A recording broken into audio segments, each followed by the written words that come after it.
Վերջին անգամ 3 էր աշխարհի ուշադրության կենտրոնում Սուրբ Պետրոսի պապական պատշգամբից խոսեց։ Հիվանդությունից ծանրացած էր շնչառությունը, բայց ասելիքը հստակ մոլորակի հակամարտությունները ավարտելու կոչ էր նրա ուղերձը։ Հարության տոնին Հարավային Կովկասի խաղաղության համար էլ աղոթեց։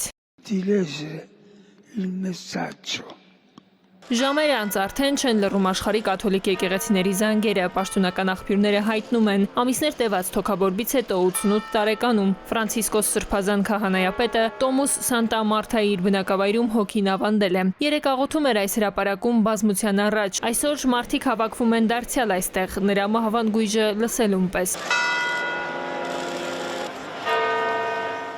Հայ հասարակությունը Հռոմի կաթոլիկ եկեղեցու 266-րդ պապին լավ է հիշում, նա 2016-ին եկավ Հայաստան, ասաց ուխտագնաց է այստեղ առաջին քրիստոնյա երկրում։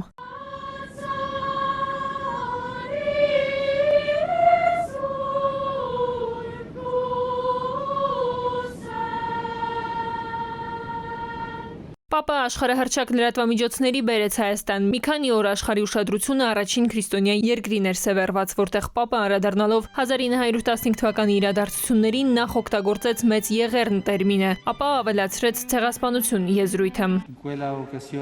Այդ ողբերգությունը, ցեղասպանությունը, ցավոք գլխավորեց անցյալ դարի անմարդկային աղետների տխուր ցուցակը, որոնք իրականացվեցին ցեղապաշտական, գաղափարախոսական եւ կրոնական մոլորեցնող շարժառիթներով։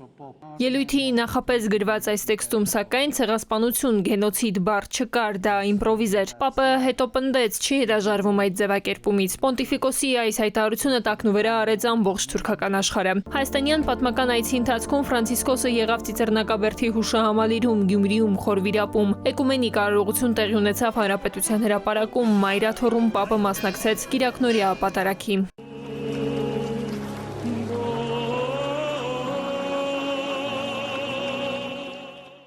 44-օրյայի օրերին Պապը ողբերգություն որակեց Արցախում կատարվողը, ասաց անմեղների արյուն է թափվում։ Հետո փախստականների իրավունքների մասին խոսեց։ Հայերի նկատմամբ պապական անթաքույց դրական վերաբերմունքը չվրիպեց ադրբեջանական աչքից, սկսեցին մանրակրկիտ աշխատել այդ ուղղությամբ։ Վերջին տարիներին Ալիևն իր կլանով աննախադեպ ակտիվացրեց շփումները։ 2016-ի ապրիլյանից ընդամենը ամիսներ անց Պապը Բաքվում էր մասնակցելու միջկրոնական միջոցառմանը Հեյդար Ալիևի մզկիթում։ 2020-ի սկզբին Մեհրիբանը պարգևատրվեց Վատիկանի բարձրագույն պապական ասպետական պարգևով։ Այս տարի ապրիլի 10-ին էլ Հռոմի պապական Գրիգորյան համալսարանում ադրբեջանցի եւ օտարազգի գիտնականները Արցախի տարածքում գտնվող հայկական քրիստոնեական մշակութային ժառանգության կոթողները Դադիվանքը, Ամարասը, Գանձասարը ներկայացնում էին որպես հին ալբանական կամ ուդիական ժառանգություն։ Խորխե Մարիո Բերգոլիոն 2013-ին, երբ դարձավ Ֆրանցիսկոս, անմիջապես հայտնվեց լրատվամիջոցների ուշադրության կենտրոնում։ Նա տարբերվում էր նախորդ հովվապետերից, առաջին ճիզվիտ առաջնորդն էր, առաջինը նաև Լատինական Ամերիկայից։ Քիմիայի ուսուցիչ էր, որ ըստ մի հայտնի պատմության սիրած աղջկա մերժումից հետո դարձավ հոգևորական։ Պապը պոլիգլոտ էր, 3 երկրի քաղաքացի։